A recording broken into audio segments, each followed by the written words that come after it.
You're listening to Later with Mo Kelly on demand from KFI AM 640.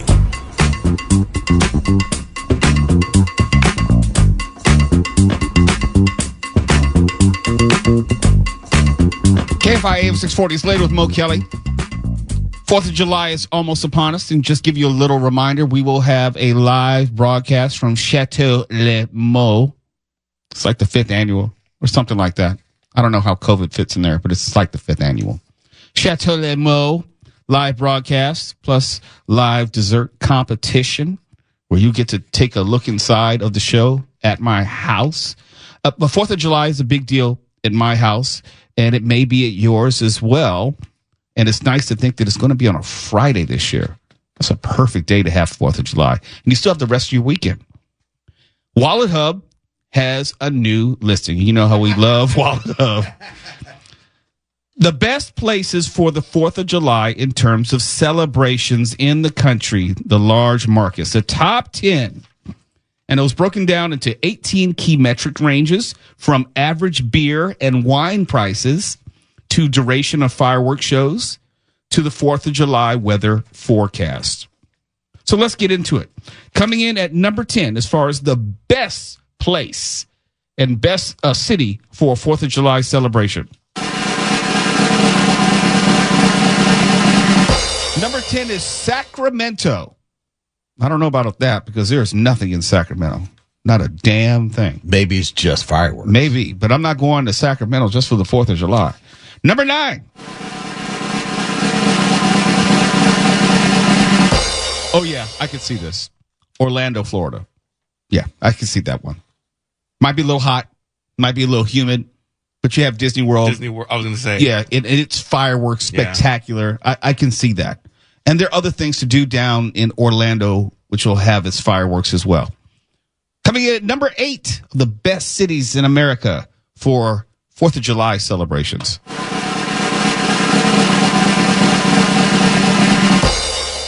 San Francisco. Haven't been there on the 4th of July. Have no reference point. Don't know. Can't think of any reason why it would be great or bad. Anyone? I can't think of why fireworks in San Francisco. Maybe over the water or something. I don't know. Yeah. That's not a destination for me as far as 4th of July. Maybe then launch them out of Alcatraz. Maybe. That makes sense.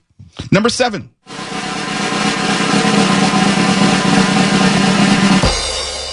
San Diego. Yeah, I could go to San Diego for 4th of July. Yeah. I mean, it's in and around, obviously, Comic-Con, so I know what the weather is like. And probably they have fireworks. What is that, Jack Murphy Stadium? Wherever the Padres play now. Petco Park. Yeah. There are probably some good shows over the water as well. That probably makes sense. Number 6, so the best cities for a 4th of July party.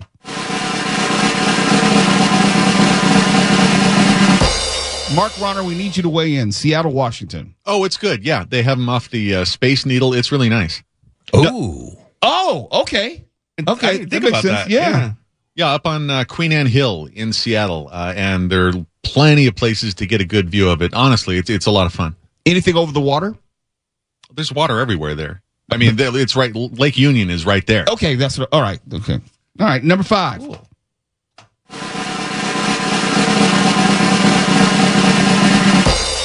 St. Paul, Minnesota. No. I've been to Minnesota in July. No, not even near the arch.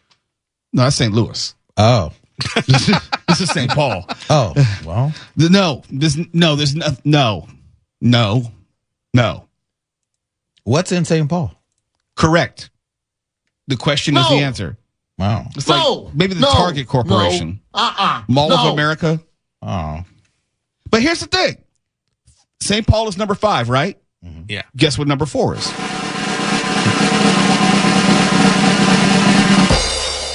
Minneapolis. This is fixed. I don't see it. Who the hell wants to be in Minnesota anywhere on the 4th of July? Where's Prince from? Isn't he from Minneapolis? He's from Minneapolis. They might have a good Prince review. I don't know. Right. See, right over the waters. Yeah. Go bathe yourself. Yeah. New birth on 4th of July. Take me with you. Okay. Number 3 of the best cities in America for 4th of July celebrations, according to Wallet Hub.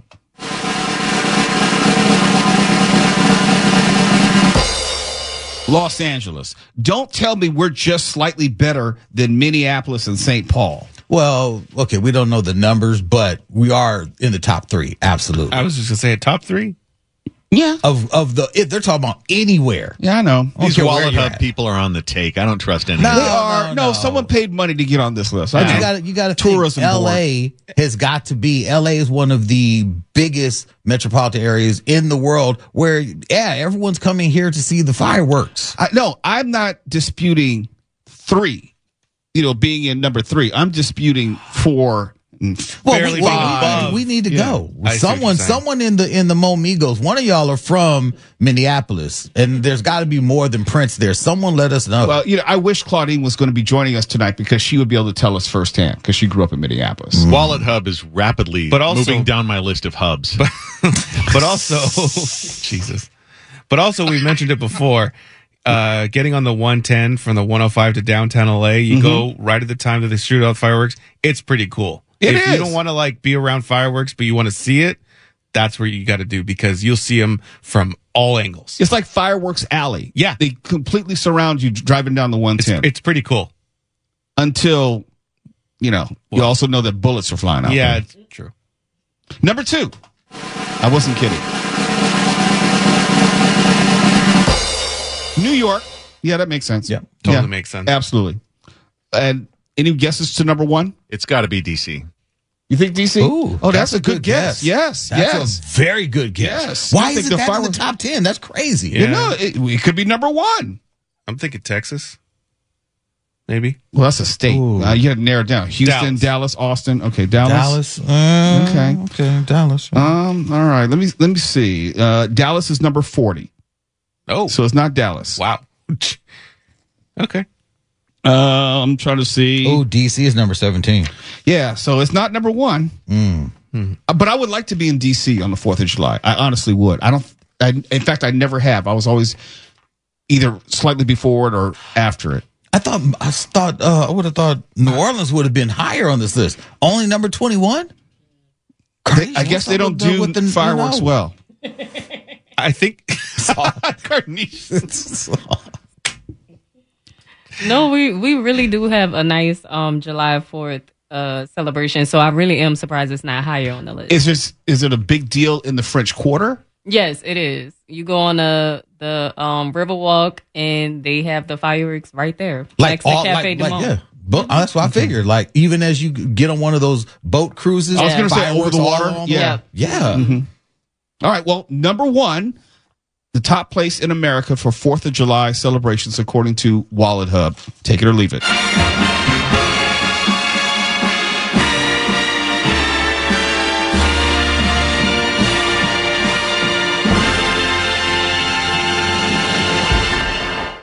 Las Vegas. Okay. That's Damn, that was going to be my second I guess. don't know. no, Vegas, fireworks. Yeah, absolutely. Says the 4th of July is one of the most beloved holidays in America, allowing many of us to not only celebrate our independence, but also get a day off of work and gather together with family and friends. The best cities for the holiday help you make the most of your day with affordable food options. That's Vegas. Good weather. I don't know if that's Vegas. Fun recreation choices. That's Vegas. Yep. And long, spectacular fireworks shows. Okay, that is Vegas. And Yeah. open alcohol. That's true. So And for the 4th of July. But also remember, here in California, we get all of our illegal fireworks from where? Mexico. No. We actually get the bulk of them from Nevada. Who gets them from Mexico? Hey, look, I was going to say. part and parcel, you know. Transfer. The only reason I know that is because my former neighbor, when I was living in Harbor City, got his directly from Mexico. No. Me A too. lot of people do, but it's an easier drive instead of going, over to TJ. It's easier to go over to Nevada.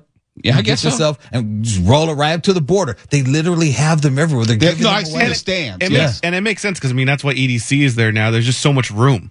It's just True. massive Yeah. space. Well, don't a lot of them come from reservations? The Fireworks. We were don't looking know. at that report, I cannot remember if that was the nexus. So that was the source. Yeah, I don't know. I would like to give you a serious answer. I honestly don't know. Well, that was the word on the street in my hometown in Washington. But it may not be the same here. Yeah, that was what Huggy Bear was telling all the people on the streets. Yeah, we need the theme to Starsky and Hutch. It's Later with Mo Kelly. KFI AM 640 live everywhere in the iHeartRadio app, YouTube, Instagram, Facebook. And there was a story we wanted to get to yesterday that we didn't have a chance, but we're going to follow up today. The Robotaxi rollout, it's not going real well. I don't know if Tawala's getting a cut of these new Robotaxis, but they're not off to a great start. We'll tell you how and why in just a moment. You're listening to Later with Mo Kelly on demand from KFI AM 640. Later with Mo Kelly on KFI AM 640. We're live everywhere in the iHeartRadio app. Okay, Twala, let's get into it. You are a proponent of the whole Robotaxi industry. It started with Waymo, and now I see you're just a shill for all autonomous vehicles. Elon Musk's Tesla launched its driverless Robotaxi, that's a very ingenious name, Robotaxi service in Austin, Texas this past Sunday. Now, of course, it was met with all sorts of praise because, to be fair, when you're talking about cutting-edge technology, Tesla is usually somewhere in that conversation. Elon Musk is somewhere in that conversation, regardless of whether you agree with his politics or not. The only problem was the Robotaxis, plural, that they took out and let the general public use and upload videos, they were not ready for prime time. In one test, which was conducted and published by Tesla Daily, in other words, this is an outlet which covers all things Tesla. Yes. They posted a 20-minute video, okay? And you could see that the riders were in the back. It had a tech person from Tesla to take over the wheel if need be. In this 20-minute video, 7 minutes into the ride, this Robotaxi comes upon an intersection with the turn-only lane. So the Robotaxi has to turn. Remember I was talking about Waymo the other night? Okay, the Robotaxi has to turn by law. What happens is the car decides instead to go straight through the intersection and ended up going the wrong way. Nobody died, but that's not good. Okay, look. Yes, go ahead, explain Look, I just want to be clear that in this race to take society to the next level, in our race to get to that Starship Enterprise, there are going to be some bumps along the road. I know, and you know, that Tesla, they go above and beyond to try to make sure that their vehicles are top notch. Forget the fact, we're not talking about the one that ran into the train. We're not talking about that. That's in the past. Mm-hmm. What I'm saying is that even Tesla has some bumps along the road. We've seen the SpaceX rockets continuously blow up, but what happened today? One successfully went up. You see, you have to have all these. Launch? They had a successful launch. Oh, okay, so you have to have all of these explosions to get to that successful launch. If we want to get back to the moon quickly, can I talk about some more of the explosions real quick, so they have context of how bad this first day was? In another test ride, the riders requested an early drop-off. And in this instance, it prompted the Robotaxi to come to a complete stop in the middle of a four-way intersection and had everyone exit the vehicle. I don't know. What do you do? Do you stay in the car, or is it more dangerous to get out of the car in a four? I'm thinking that these passengers, they probably misused the app, and they probably entered maybe an emergency code, maybe emergency exit, and that is what caused the Tesla to stop and open its doors and just let everyone out. That's probably what happened. That's a glitch. See, I'm not an early adopter. That's why I have not gotten into a Robotaxi. You don't have to get into a Tesla, but Waymo is about to be everywhere, as I once predicted so long ago. Just because it's everywhere doesn't mean that I'm going to get my ass anywhere near it. They already kind of are. I mean, they really are. It's just they're moving their way into the valley. Like you go through L.A., you can't, turn a corner without seeing one. But the valley, we're missing out. No, you're not. They need, what I found out is as they expand their territory, the cars have to map the territory just like one of those. Like the Google Map car. Google Map car or Roomba, or it maps the room, where then it has like a map in its computer mind, and then it's a little bit easier to traverse the terrain. Now, one thing that you should know with the Waymo system, the devices that you see spinning on the top and in the front and in the back of the vehicles, those are geo mapping everywhere they go, and they're feeding back information to Waymo Central that is then using Google Maps and using all types of programs to help assist as it's going. So they don't have to have their own, rollout vehicle to go map out. Tesla, on the other hand, they are trying to really advance things quicker than maybe they should. Okay. Cause I saw some of the complaints, and it's fair. At least you acknowledge that. No, it's fair, but it's going to get there. Your Honor, permission to pursue Adore Tawala has opened. Yes, permission to treat as a hostile witness. Tawala, I'm so glad you mentioned Star Trek, because how many episodes of the original Star Trek involved Captain Kirk out talking and out reasoning an artificial intelligence so it self-destructed? Because I can think of at least 4 offhand. Okay, and your point would be that you want these people, or is the people to self-destruct the vehicles, or are you actually proving my point by people interfering with the AI and causing these vehicles to actually go awry? Thank you, Mark, for bringing that up. We have a bunch of Captain Kirks getting into these vehicles and causing them to go awry. Your Honor, I want you to make sure that this is not stricken from the record. Give me a gavel. You, Mr. Honor. Thank you. For one thing, it seems like you're regarding all these potential victims as just collateral damage on the way to this alleged Star Trek dystopia that you're attempting to describe. Mark, we may not have seen it on the show, but I promise you, more than a few people were turned inside out in the transmographer or whatever they call that thing. The teleportation? The teleportation, yes. Well, a few people are turned inside out. So that makes this okay then? See, how are we going to get to the point where we're going to get on the Enterprise and travel and beam up if there is not a few Jensen's or whoever? Okay, so you want to be the sacrificial mouse to experiment on? Look, we already have a bunch of red shirts out there, and they're in there testing these vehicles bravely. Ensigns, we have a bunch of them. Are you a red shirt, Tawala? You said what? Are you a red shirt? Oh, I'm a gold shirt, baby. Call me Captain Kirk. Okay. Call me Captain Kirk, baby. I'm sitting in the control. I rest my case. Thank you very much. This is one of the few times that Mark and I agree. Tawala, you're crazy. You're on the take. You can't be trusted with anything Robotaxi. Can't trust you. Check the credits in his space account. KFI AM 640. We have a Diddy update, and it's actually in alignment with The View. We don't talk about The View, but we're going to talk about The View when we come back. You're listening to Later with Mo Kelly on demand from KFI AM 640.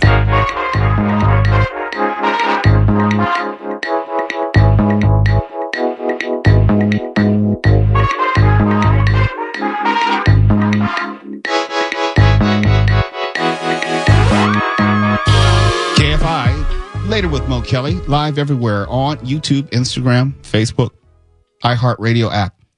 I don't watch The View. I don't think I've ever watched one full show, The View. I've seen clips on YouTube. I'll see the View being reported on by other news outlets, but I've never sat down and watched The View. One, because I just think it's like popcorn TV. They talk about serious subjects. They may have interviews with serious people, but that's not where I would go for serious subjects or serious people. If you happen to be right of center, you don't like The View and their politics. If you're left of center, you may like The View. It's not for me. But I did find something that was very interesting that other media outlets were talking about. Sonny Hostin made some comments about the Diddy trial, which were kind of reminiscent of what I had said. And I'm going to play the clip right now. And she was basically saying that the prosecution doesn't seem to be getting it done. We'll pick it up on the other side. Sean Diddy Combs' sex trafficking trial could be wrapping up. The prosecution and defense attorneys are expected to rest their case today or tomorrow. Combs pleaded not guilty on all charges, and his lawyers won't call a single witness to testify. Okay, that's what we're up to. So, Sonny, you were in the courtroom for so much of this trial. Where do you see this heading? You know, I think it's very interesting that this defense team decided not to call any witnesses, testimonial witnesses. They are going to put in some documentary evidence, some text messages, things like that.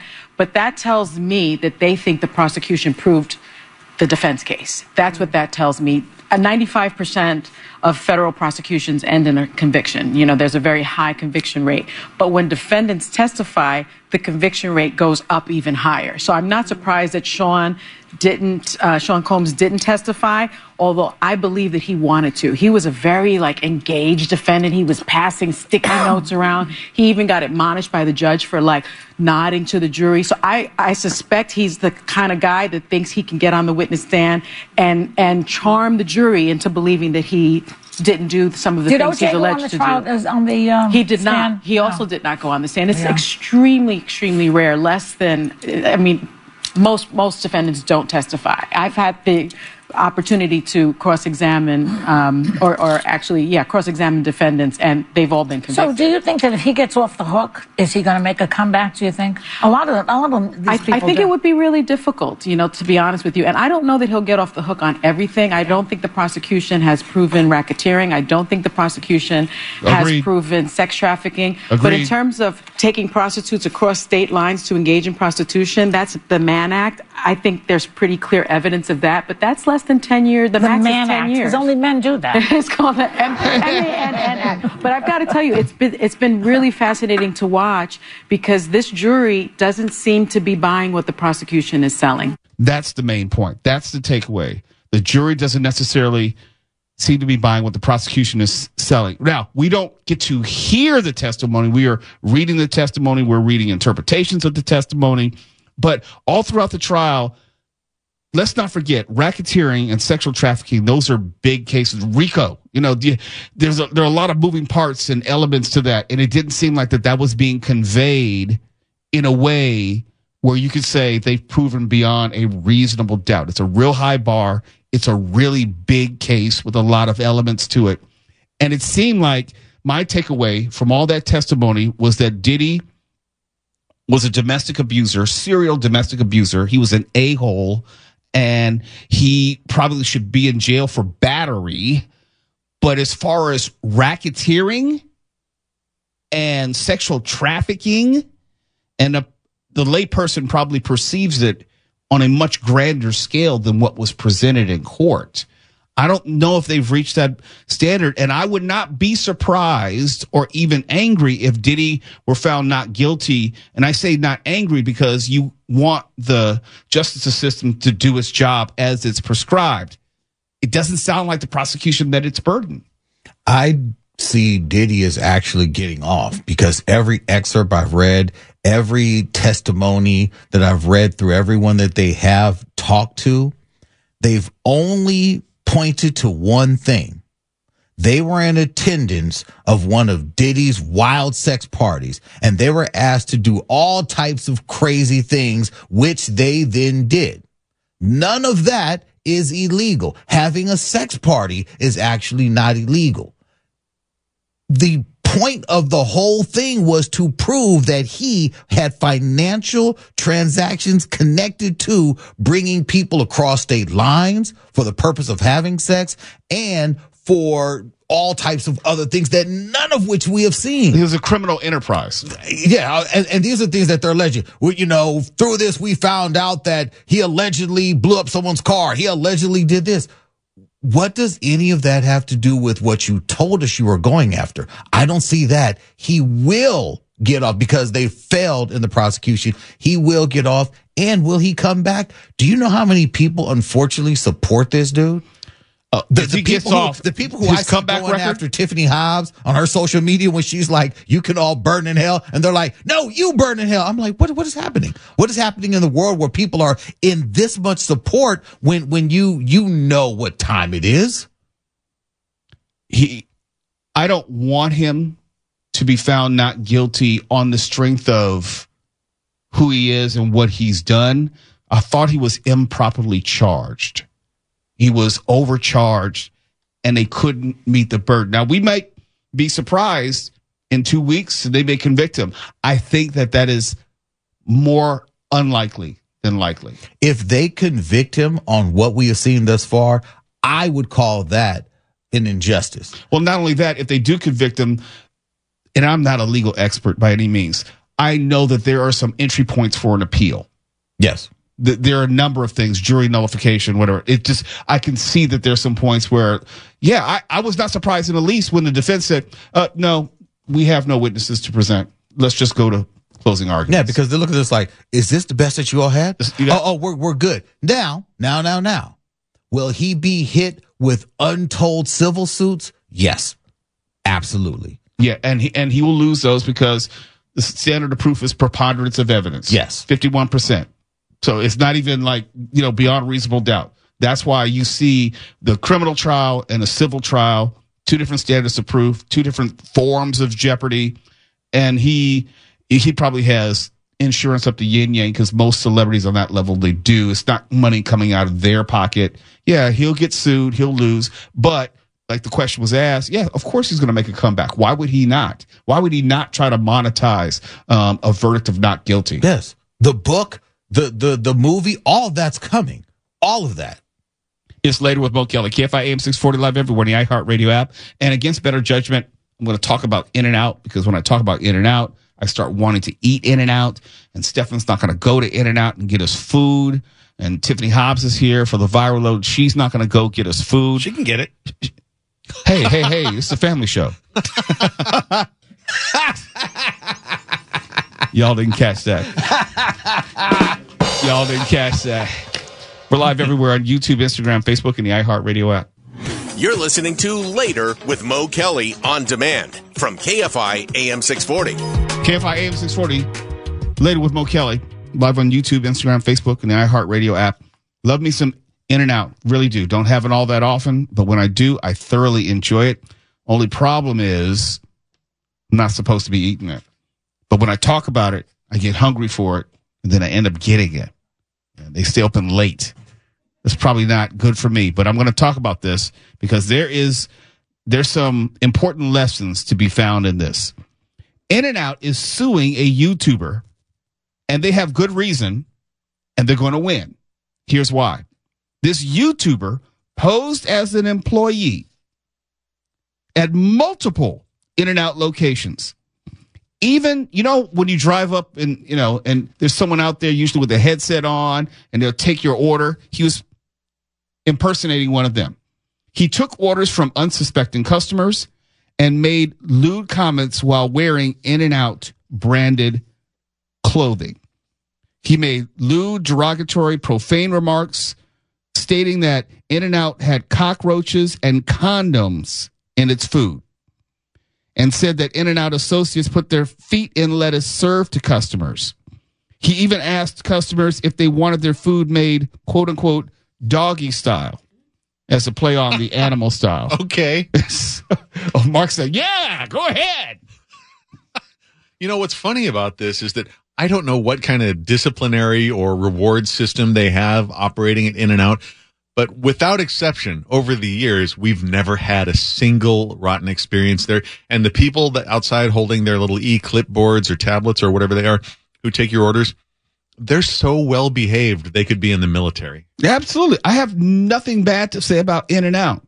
But this guy took it to the nth degree.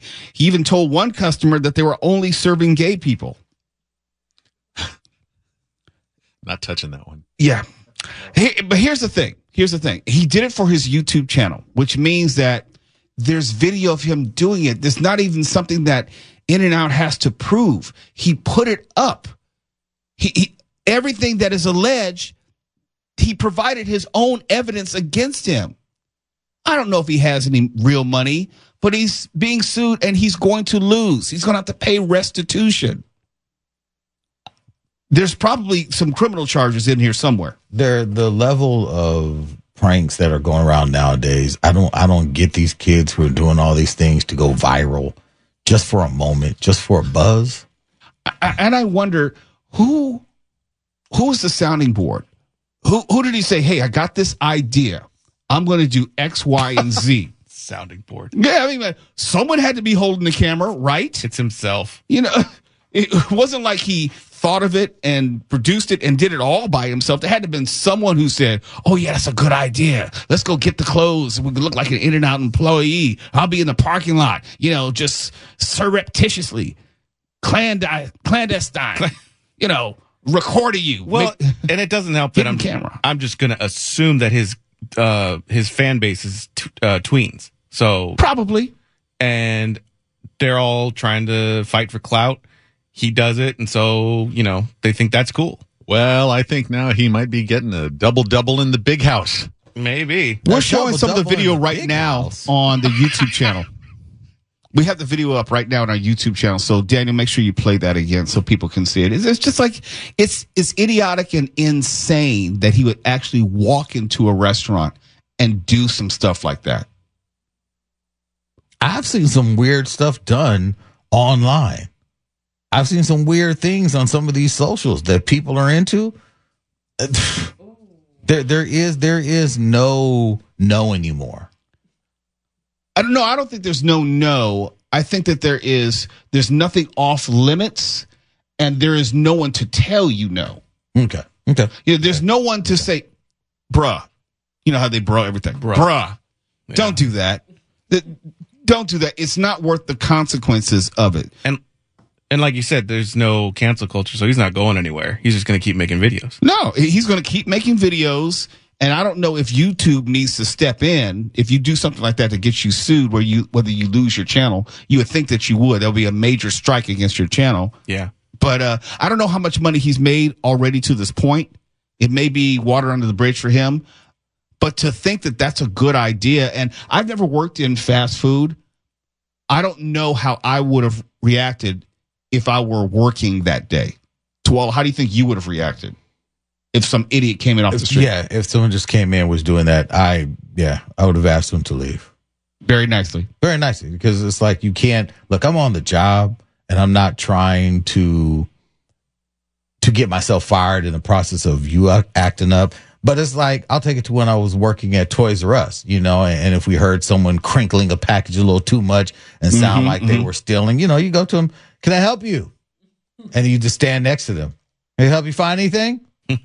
Make them uncomfortable, and then they leave. But it was something like this. If I saw you come into the store with, like, you know, a blue shirt on and, you know, with a box cutter, no, we're going to have to kind of all come around and say, hey, we think that you're in the wrong place. Let us help you find somewhere else to go. Right. You're obviously not an employee. Yeah, you obviously don't work here. We can call the police. And it's, and it's no question how hard they work, because you see them hustling in the kitchen. Absolutely. So it's like they don't want to put up with that type of shenanigans. Well, the thing is, Tuwala touched on this, people know who they work with. It's not like some World War II movie where you can just club a guard unconscious, slap on his Nazi uniform, and nobody knows that you're not supposed to be there. People know who they work with. I just know if they did it at the wrong, let's say, Popeye's chicken in the hood. It would have been a different ending to that. It would have been a different video. And they would have handled him, and it would not have made it to his YouTube channel. We're just different like that. Yeah. KFI AM 640, we're live everywhere in the iHeartRadio app. KFI and KOST HD2, Los Angeles, Orange County. More stimulating talk.